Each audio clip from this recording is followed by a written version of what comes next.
পাকিস্তান ভারত যুদ্ধ দেখেও যদি আমরা কোনো কিছু না শিখি তাহলে কোনোদিনই আমরা শিখতে পারবো না। আমরা এখনো যদি বুঝতে না পারি কে আমাদের শত্রু কে আমাদের মিত্র, তাহলে আর কোনোদিন আমরা বুঝতে পারবো না। আমাদের একটা সত্য সবসময় বুঝতে হবে, একটা প্রতিবেশী রাষ্ট্র কখনোই আপনার প্রকৃত বন্ধু হতে পারে না। তার সাথে বন্ধুত্ব শুধু অতটুকুই হবে যে আপনি তাকে যতটুকু দিবেন সে আপনাকে ততটুকু ফেরত দিবে, অথবা সে আপনাকে যতটুকু দিবে আপনি তার ইকুয়াল বা কাছাকাছি কিছু একটা রিটার্ন করবেন। কিন্তু প্রতিবেশী রাষ্ট্র কখনোই কিন্তু আপনি, বিশেষ করে ভারতের মতো কোনো প্রতিবেশী রাষ্ট্র যদি আপনার থাকে, কখনোই আপনি অন্ধের মতো বিশ্বাস করে বন্ধু বানাতে পারবেন না, যেমনটা শেখ হাসিনা করেছিল, যে ভারতকে যা দিয়েছি তা কোনোদিন তা ভুলতে পারবে না। সো বাংলাদেশের, আমি মনে করি এই মুহূর্তে ভারত পাকিস্তান যুদ্ধ দেখে অন্তত শেখা উচিত যে ভারত আমাদের কেমন বন্ধু। একটা জিনিস চিন্তা করে দেখেন, আপনারা কখনো কম্পেয়ার করে দেখেছেন কিনা, যে অনেক সময় আমরা বলে বেড়াই যে ভারত আমাদের স্বাধীনতা যুদ্ধে অনেক বড় ভূমিকা রেখেছে বা ভারতের কারণে আমরা জয়লাভ করেছি। আসলে প্রকৃত ইতিহাসটা কি? ভারত পাকিস্তান এ পর্যন্ত এই বর্তমান যুদ্ধ নিয়ে 5 বার যুদ্ধে লিপ্ত হয়েছিল। 5 বারের মধ্যে প্রথম যুদ্ধ হয় 47-48-এ, তারপর 1965 এবং 1971, 1999 এবং এখন হলো। কোনো একটা যুদ্ধই 71 ব্যতীত কোনো যুদ্ধই কিন্তু ডিসাইসিভ ছিল না, এবং কোনো যুদ্ধে কিন্তু অফিসিয়ালি ভারতও জয়লাভ করেনি, পাকিস্তান জয়লাভ করেনি। তবে Pakistan most of the time dominating ছিল। সো বিশেষ করে 1965-এ যে যুদ্ধ হয় সেখানে কিন্তু ভারত অনেক বেশি পর্যদস্ত হয়েছিল, এবং বাংলাদেশের একজন মানে তৎকালীন এয়ারফোর্সের officer air commodore MM Alam, তিনি একাই 5টা এয়ারক্রাফট তিনি ভূপাতিত করেছিলেন। তারপরে আমাদের মেজর জিয়া, যার উছিলায় তৎকালীন আপনার লাহোর রক্ষা পেয়েছিল, যে কারণে তাকে পাকিস্তানের 2য় সর্বোচ্চ গ্যালান্ট্রি অ্যাওয়ার্ড দেওয়া হয়েছিল। এবং আরও একটা ইতিহাস বলে রাখি, আপনারা হয়তো জানেন না যে জিয়াউর রহমান কেন জেনারেল শফিউল্লাহর সিনিয়র হওয়া সত্ত্বেও, বিয়ে নাম্বারে তার আগে থাকা সত্ত্বেও কেন জিয়া সেনাপ্রধান হতে পারেননি। এটার কারণ ছিল 65-এর ওয়ার। এই 65 যুদ্ধে জিয়াউর রহমানের তার অতুলনীয় ভূমিকার কারণে এবং সেখানে ভারতকে উচিত শিক্ষা দেওয়ার কারণে, ভারতের বাধার কারণেই জিয়াউর রহমানকে কিন্তু সেনাপ্রধান বানানো হয়নি, যে কারণে জেনারেল শফিউল্লাহকে সেনাপ্রধান বানানো হয়েছিল। তারপরে আপনার 99 কার্গিল ওয়ারের কথা যদি বলি, সেখানে কিন্তু ভারত ভালো রকম পর্যদস্ত হয়েছিল। এবং এবারে যেটা আপনার কাশ্মীর ওয়ার এবারে দেখতে পেলেন 2025-এ, এখানেও কিন্তু ভারত পাকিস্তানের কাছে নাকানি চুবানি খেয়েছে। ভারতের প্রথম ধাক্কায় 5টা এয়ারক্রাফট, তারপরে তাদের অনেকগুলো আপনার ড্রোন, এবং তারপরে তাদের ব্রিগেড হেডকোয়ার্টার, এরপর তাদের এয়ারবেস, তারপরে ক্ষেপণাস্ত্র যে স্টোর সেই জায়গা সহ অনেকগুলো মিলিটারি ইনস্টলেশন ধ্বংস হয়েছে। মোর দেন 2000 করোড় অর কি বলা যায় যে 2000 মিলিয়নের উপরে তাদের ব্যয় বহন করতে হবে। এই কারণে এটা চারটেখানি কথা না। তো এবং অলরেডি মোদির এই ভুলের কারণে কিন্তু তার সংসদ থেকে শুরু করে সব জায়গায় কিন্তু তিনি সমালোচনার মুখে পড়েছেন। মোদি যেই ট্রাম্প কার্ড খেলতে চেয়েছিল এই টেরোরিজমের নামে, সেই ট্রাম্প কার্ড তার প্রতি কাউন্টার ব্যাকফায়ার করেছে, যে কারণে মোদি আজকে টের পাচ্ছে তার কি হতে যাচ্ছে। সো মূল কথাটা ফিরি, যে আজকে দেখেন এই যুদ্ধ থেকে আমাদের কি শেখা উচিত। এবং আর একটা কথা বলে রাখি, তো ভারত 5টি যুদ্ধের 4টাতেই কিন্তু ডিসিসিভ ছিল না এবং পাকিস্তান ডোমিনেটিং ছিল। একটাতে শুধু তারা জয় দেখায়, যেটা হচ্ছে 71-এর যুদ্ধ। এবং এই যুদ্ধে যখন আপনার পাকিস্তান আর্মি যখন সারেন্ডার করে, সেখানে বাংলাদেশে কোনো সেক্টর কমান্ডারকে রাখা হয়নি, বাংলাদেশের মুক্তিযুদ্ধের সর্বাধিনায়ককে রাখা হয়নি, কোনো প্রতিনিধি ছিল না। কেন? পাকিস্তান এবং ভারতের জেনারেলরা ছিল। কারণ ভারত যাতে বলতে পারে যে এটা আমাদের জয়। তার মানে কি, ভারত তাদের 65-এর প্রতিশোধ নেওয়ার জন্য, তাদের সেই জয়ে দেখানোর জন্যই তারা বাংলাদেশকে একটা প্ল্যাটফর্ম হিসেবে ইউজ করেছে। কিন্তু এটা বাংলাদেশের জয়ের জন্য ভারত কিছু করে নাই। আর এখন মূল কথাটায় ফিরি, যে দেখেন পাকিস্তান আজকে এই যে মাথা উঁচু করে যে ভূমিকাটা ভারতকে দেখালো, যে অবস্থাটা যে বিশ্বে একটা প্রভাব বিস্তার করলো তার এই সামরিক অপারেশনের মাধ্যমে, এটা থেকে আমাদের শিক্ষণীয় বিষয় হচ্ছে যে একটা দেশ কত বেশি শক্তিশালী, কত বেশি উন্নত, তা কখনোই ওই দেশের আয়তন বা সাইজের উপর নির্ভর করে না। অথচ তা সত্ত্বেও কিন্তু আমরা কেবলমাত্র আয়তনের কারণে ভারতকে আমরা অনেক শক্তিশালী ভাবি এবং দীর্ঘদিন ধরে ভারতে দাবিদারি করে যাচ্ছি আমরা। শুধু একটাই কারণ, ভারত আয়তনে বড়। বাট আপনি চিন্তা করেন কি আমাদের নেই? নদী, সমুদ্র, পাহাড়, পর্বত, জনসংখ্যা, মিনারেল রিসোর্স থেকে শুরু করে কি আমাদের নেই? সব কিছুই আছে। আমাদের দেশ অনুপাতে যা যা দরকার তাই আছে। আমরা বিশাল দেশ না যে ভারতের মতো বিশাল জনসংখ্যা লাগবে, ভারতের মতো বিশাল দেশ না যে ভারতের মতো বিশাল আপনার মিনারেল রিসোর্স লাগবে। আমরা বিশাল ভারতের মতো দেশ না যেখানে ভারতের মতো বিশাল আর্মি, নেভি, এয়ারফোর্স বা তাদের মতো আমাদের অনেক কিছু লাগবে। আমাদের দেশ অনুপাতে যা আছে সে অনুপাতে কিন্তু আমাদের সম্ভাবনা অনেক বেশি। আজকে পাকিস্তান তারা খেয়ে না খেয়ে এই যে পারমাণবিক শক্তি অর্জন করেছে, এটা আজকে পাকিস্তানের জন্য সবচেয়ে বড় গর্বের বিষয়। আজকে পাকিস্তানকে পরাশক্তি বলে বা আমেরিকার মতো কান্ট্রি, চায়না বলেন, রাশিয়া বলেন, মিডল ইস্ট বলেন, সমস্ত রিজনের কান্ট্রিগুলো পাকিস্তানকে পরোয়া করে। কেন? তার মিলিটারি পাওয়ারের কারণে। তা আমাদের বাংলাদেশের উচিত আমাদের মিলিটারি পাওয়ারকে বৃদ্ধি করা এবং বিশেষ করে আমাদের ডিফেন্স ইন্ডাস্ট্রিটাকে ডেভেলপ করা। এই যে আমরা কিছু অস্ত্র কিনতেছি, বিমান কিনতেছি, এটাই সমাধান না। আমাদের বরং অস্ত্র বিমান কেনার চেয়ে বেশি দরকার চায়নার সাথে সহযোগিতার মাধ্যমে আমাদের ইন্ডাস্ট্রি, ডিফেন্স ইন্ডাস্ট্রি ডেভেলপ করা। বাংলাদেশে যদি আমরা ডিফেন্স ইন্ডাস্ট্রি ডেভেলপ করতে পারি, আমাদের এখন মতো একটা অ্যামুনিশন বানাতে পারি না। একটা যুদ্ধ যখন শুরু হয় সেখানে সবচেয়ে বড় ভূমিকা রাখে অ্যামুনিশন। গোলাগুলির মধ্যে অনেক সময় অ্যামুনিশনের শর্টেজের কারণে কিন্তু যুদ্ধ ডিসকন্টিনিউ হয়ে যায়। সো আমরা ammunition factory, artillery ammunition factory করতে পারি চায়নার সহযোগিতায়।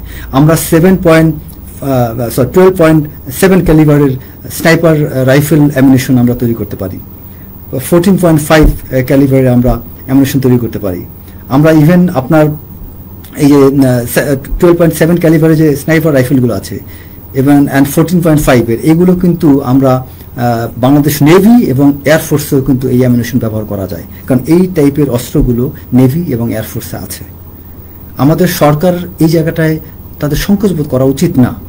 আমরা এখনো অ্যামুনিশন আমরা ইম্পোর্ট করি, ইম্পোর্ট না করে আমাদের এক্সপোর্ট করা উচিত, কারণ এই অ্যামুনিশনের মাধ্যমে কিন্তু আমরা অনেক বড় বিজনেস দাঁড় করাতে পারি।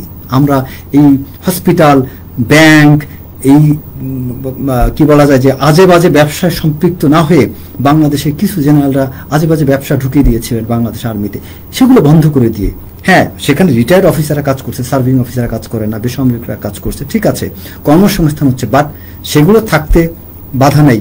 তার চেয়ে বেশি গুরুত্ব দেওয়া উচিত আমাদের অ্যামুনিশন, মিলিটারি ইকুইপমেন্টের মাধ্যমে যদি আমরা বিজনেস দাঁড় করাতে পারি, এটা আমাদের দেশ রক্ষাও হবে, দেশের অর্থনীতিতে ভূমিকা রাখবে। আমরা চায়নার সহযোগিতা আমরা ডিফেন্স ইন্ডাস্ট্রি বিল্ড করতে পারি বাংলাদেশে, এবং আমরা we can produce high quality automatic weapons like আপনার চেক কিছু অস্ত্র আছে যে আপনার এই যে সিজে ব্যারেন্ট 2, তারপরে AK-15, এই AK-15 এর মতো অস্ত্র, এগুলো আমরা যদি তৈরি করতে পারি, যেটা আমাদের জন্য খুব দরকার। আমাদের এয়ার ডিফেন্স সিস্টেমটাকে আমাদের ডেভেলপ করা উচিত। বাংলাদেশে কিন্তু আমরা এয়ার ডিফেন্স সিস্টেমটাকে ডেভেলপ করতে পারছি না। এই যে দেখেন বর্তমান বিশ্বে মিলিটারি ওয়ার কিন্তু ডিপেন্ড করে, মিলিটারি ওয়ারের পাওয়ারটা কিন্তু সবচেয়ে বেশি আপনার প্রকাশ পায় কার কত বেশি এয়ার পাওয়ার আছে।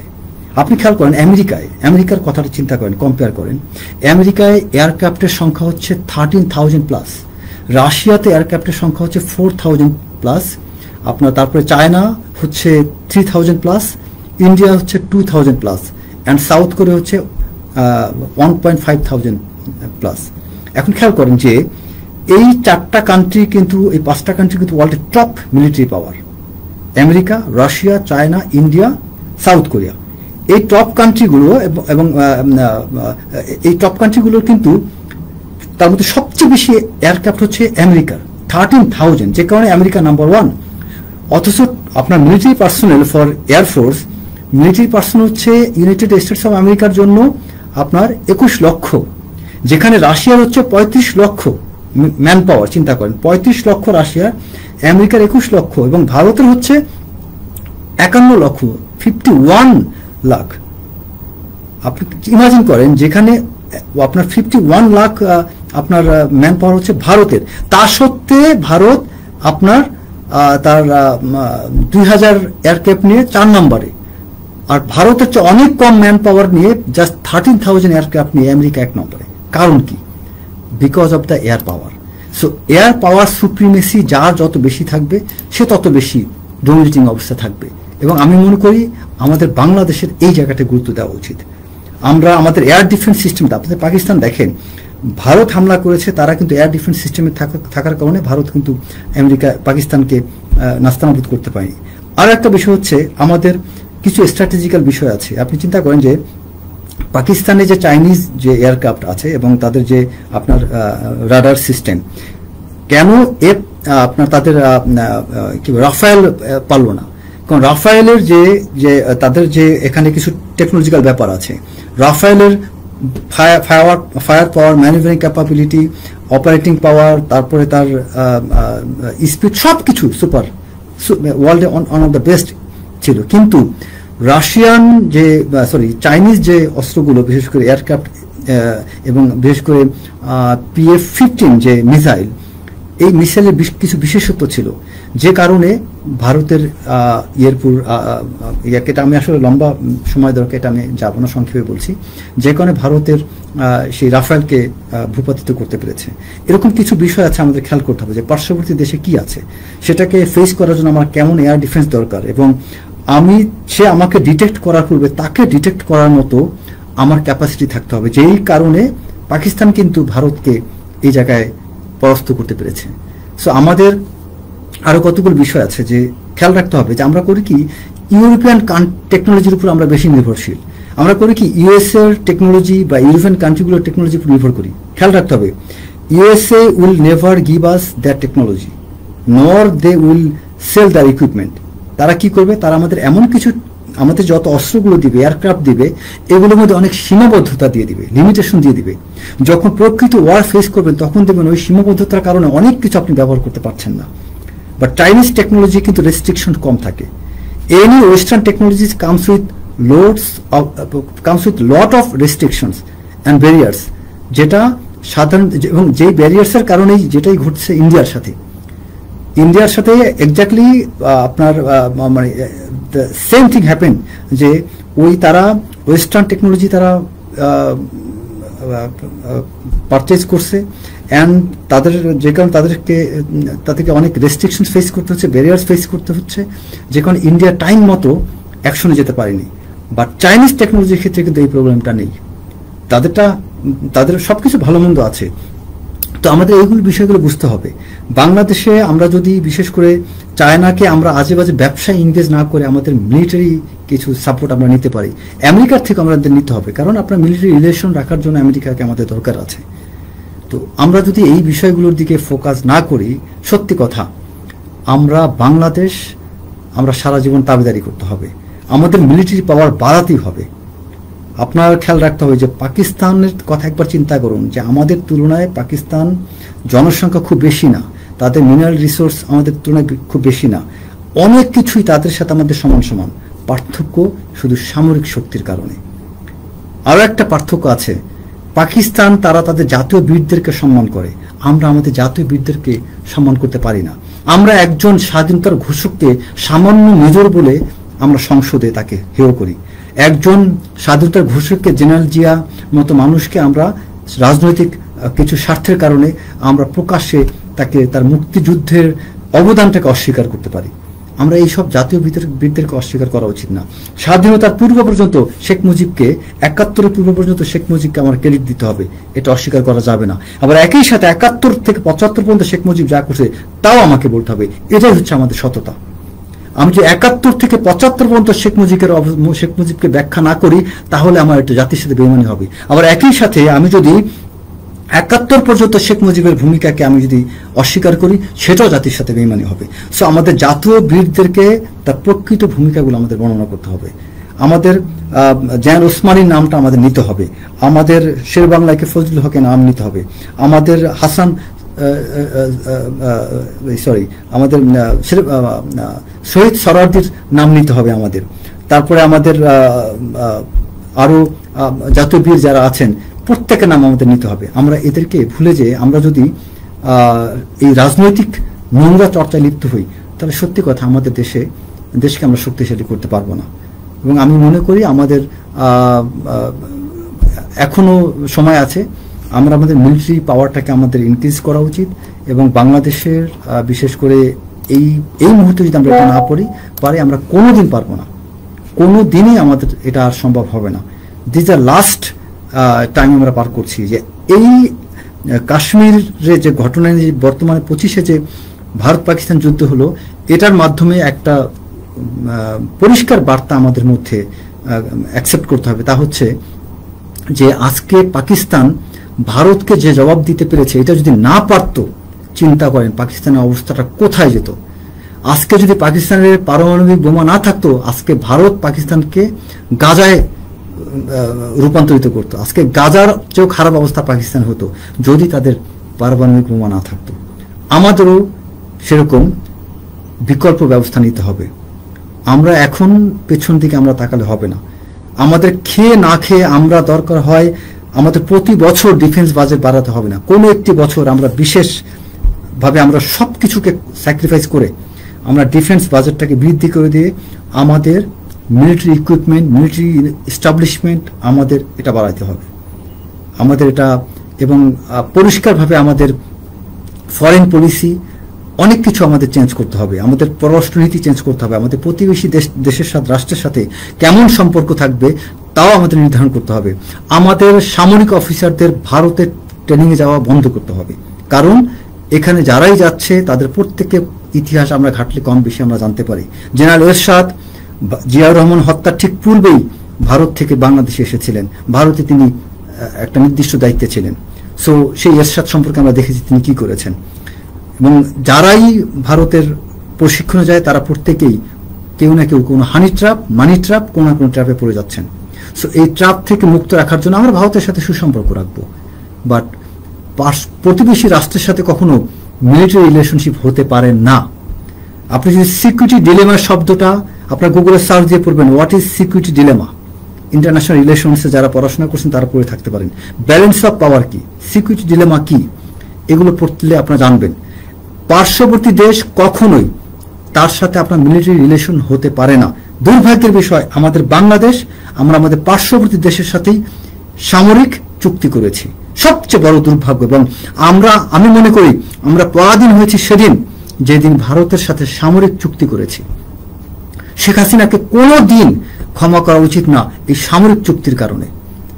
আমরা অনেক বিজ্ঞ হচ্ছে, অনেক জ্ঞানী হচ্ছি, কিন্তু সূক্ষ্ম কিছু বিষয় আমরা বুঝি না, আমরা বিশ্লেষণ করার ক্ষমতা আমাদের না থাকার কারণে গভীরে প্রবেশ করতে পারছি না, ডিপলি চিন্তা করতে পারছি না, অ্যানালাইজ করতে পারছি না যে এইটার ইম্প্যাক্টটা কত সুদূর প্রসারী হতে পারে।